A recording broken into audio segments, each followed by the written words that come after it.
Friends, நம்ம இன்றைக்கி பார்க்க போகிற ரெசிபி கனவா மீன் தொக்கு. இது வந்து கிள்ளி போட்ட சாம்பாருக்கு, ரசத்துக்குலாம் ரொம்ப அட்டகாசமாக இருக்கும். வாங்க எப்படி செய்யறதுன்னு பார்க்கலாம்.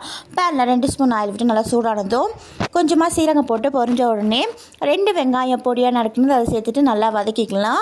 இது வதங்கின பிறகு 2 ஸ்பூன் இஞ்சி பூண்டு பேஸ்ட் சேர்த்து நல்லா வதக்கிக்கலாம். கொஞ்சம் நேரம் வதங்கின பிறகு நம்ம கட் பண்ணி வச்சுருந்தா 2 தக்காளி அதையும் சேர்த்துட்டு நல்லா வதக்கிக்கலாம். இதுக்கு தேவையான நல்லா உப்பு சேர்த்துட்டு தக்காளி நல்லா ஸ்மாஷ் ஆகிற வரைக்கும் நல்லா வதக்கிக்கலாம்.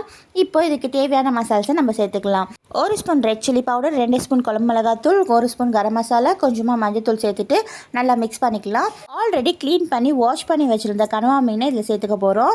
எனக்கு வாங்குகிற இடத்துலையும் நல்லா க்ளீன் பண்ணி கொடுத்துட்டாங்க. நான் வீட்டில் வந்து வாஷ் பண்ணி எடுத்துக்கிறேன். இதை நம்ம சேர்த்துட்டு நல்லா மிக்ஸ் பண்ணிக்கலாம். மிக்ஸ் பண்ணி பிறகு மூடி போட்டு நல்லா வேக வச்சுக்கலாம். இதுலேருந்தே நம்மளுக்கு தண்ணி வரும், அதனால் நம்ம தண்ணி ஊற்ற தேவையில்லை.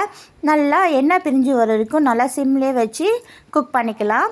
அவ்வளோதாங்க, நம்மளுடைய கனவா மீன் தொக்கு ரெடி ஆகிடுச்சு. இது கொத்தமல்லி தூவி இறக்கிடலாம். நானே இது வந்து ஃபஸ்ட் டைம் ட்ரை பண்ணேன், ரொம்ப நல்லா இருந்துச்சு. நீங்களும் ட்ரை பண்ணிவிட்டு எப்படி இருந்துச்சு கமெண்ட் பாக்ஸில் கமெண்ட் பண்ணுங்கள். மறக்காம நம்ம சேனலை லைக் பண்ணுங்கள், ஷேர் பண்ணுங்கள், சப்ஸ்கிரைப் பண்ணிவிடுங்க. பாய்.